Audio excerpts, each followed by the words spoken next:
Bonjour à toutes et à tous, bienvenue dans les énergies de l'éclipse de lune qui se forme dans le signe du Taureau, samedi 28 octobre à 20h28.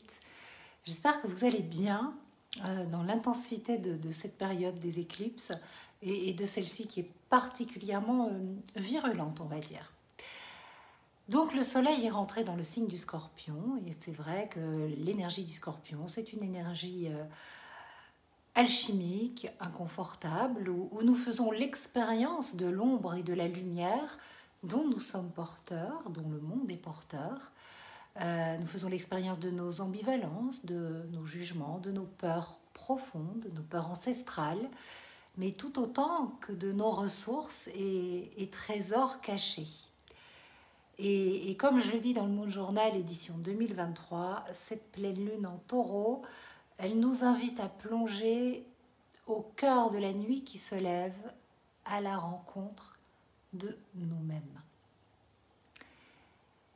Les ténèbres semblent vouloir nous happer, nous embarquer dans leur monde, mais en fait, il est temps de régénérer, de transformer, de nettoyer en profondeur, peut-être pour épurer, détruire ce qu'il n'y a plus lieu d'être, ou laisser partir ce qui part et venir ce qui vient et accepter ce qui est là et évoluera de toute façon.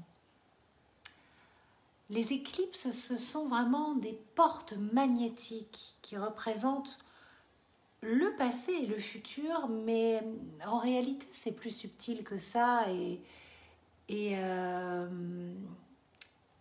on va dire que le nœud sud, il est éminemment spirituel, tandis que le nœud nord est très matériel. Et pour cette pleine lune avec éclipse, il y a vraiment beaucoup d'énergie qui se concentre donc au niveau des nœuds lunaires qui ont basculé dans l'axe balance-bélier. Et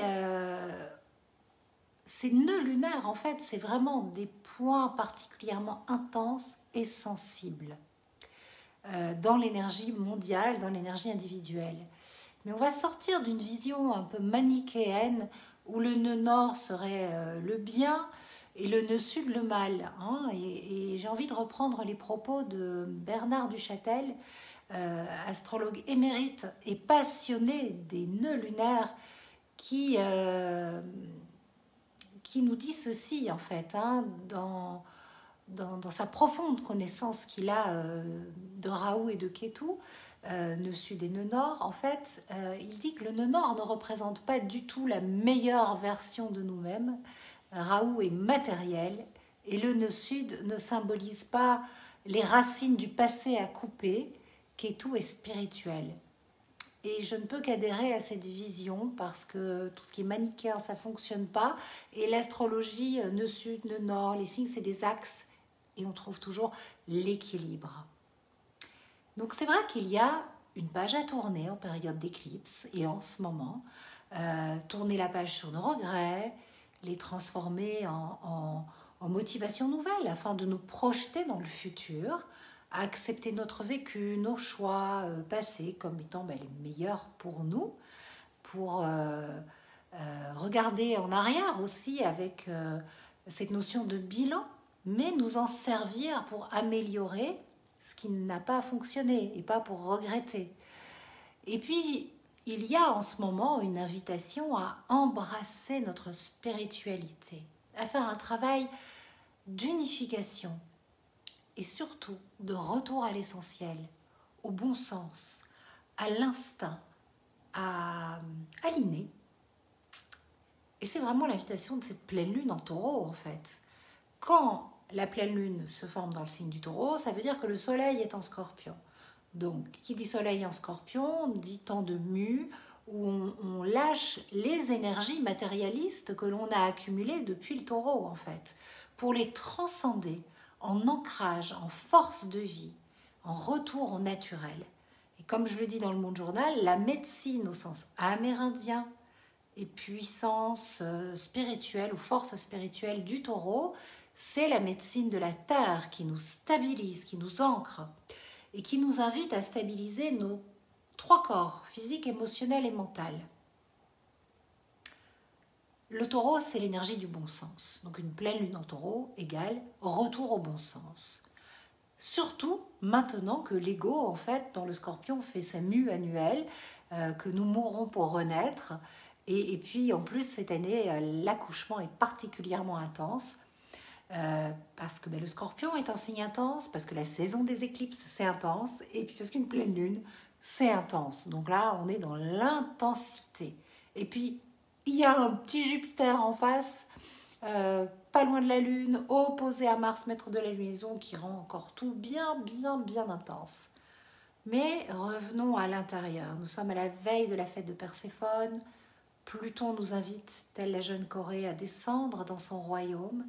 Et il diffuse son aura dans le cosmos, toutes ces vibrations, toutes ces ondes nous imbibent pour que nous accueillions l'impermanence. Et puis il vient nous dire, ne te cramponne pas aux branches du passé, car de toute façon, elles finiront par céder. Et puis, c'est aussi comme s'il nous disait, allez, dépouille-toi et avance. Ou bien, libère-toi du jugement. Et sois humble maintenant. On a Mercure qui a été régénéré dans le cœur du Soleil.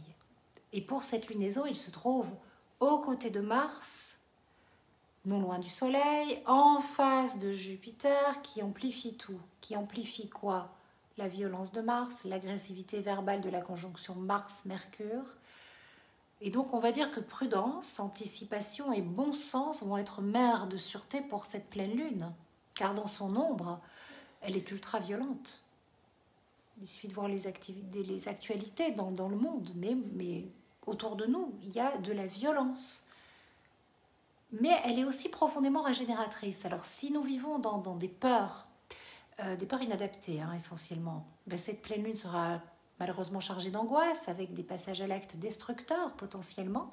Et si nous la vivons, je n'ai pas envie de dire dans l'amour, mais dans le bon sens, dans tout ce que le taureau a de beau et de sain à nous proposer, alors elle sera plus fluide et même très enrichissante à vivre. Parce que si on revient au bon sens, on fait de la place, on s'économise, on allège la charge mentale. Le scorpion, c'est un signe d'eau, comme le cancer et comme les poissons. Et c'est Luc Biget qui dit ça, que l'énergie de ce signe dépend de la qualité de l'eau dans laquelle les poissons baignent. Mais en fait, il en va de même pour le scorpion. Si l'eau dans laquelle nous baignons est toxique, c'est-à-dire chargée de peur, chargée de stress chronique, de négativité, alors nous ne pouvons que nous enliser, stagner, tourner en rond. L'eau du scorpion, elle est croupissante. Elle peut vraiment amener ça. Alors que l'idée, c'est qu'elle soit régénérante. Et j'ai envie de vraiment clôturer cette vidéo que je fais plus courte que d'habitude parce que j'ai envie d'aller à l'essentiel. Et c'est ce que j'écrivais dans le Monde Journal, édition 2023. Cette lunaison, c'est celle d'un deuil à faire, mais aussi une invitation à dire oui à ce qui vit. Il y a des métamorphoses nécessaires. Pluton est le maître d'œuvre de tout ce grand chaos. Donc accueillons ce gardien. Il est le gardien des portes de notre âme. Méditons sur le mythe de Perséphone qui nous rappelle aussi que malheur rime avec bonheur. Et que la vie renaît toujours au printemps. Alors, on ne va pas attendre le printemps pour aller mieux.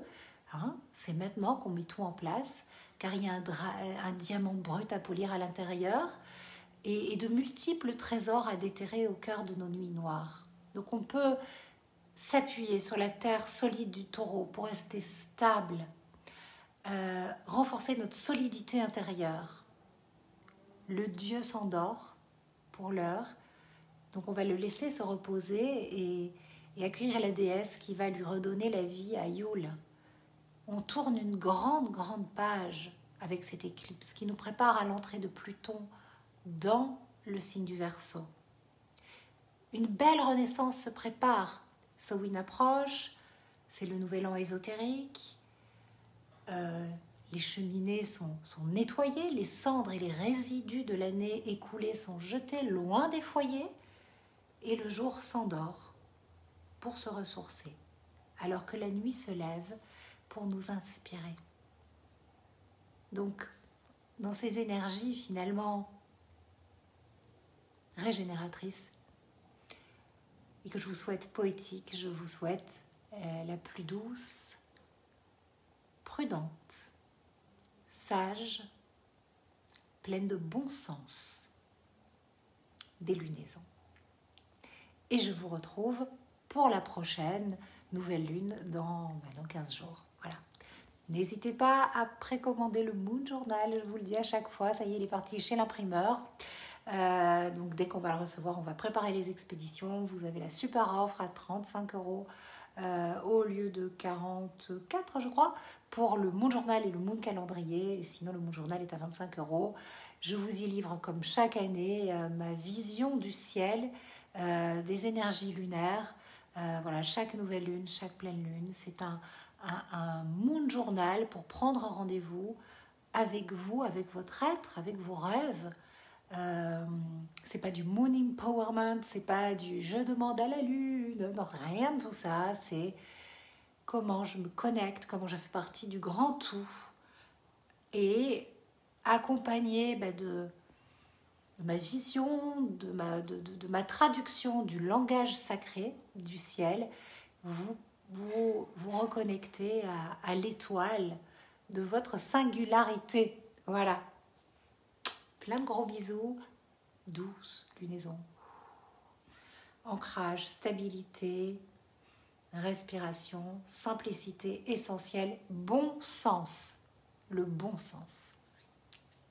Ciao.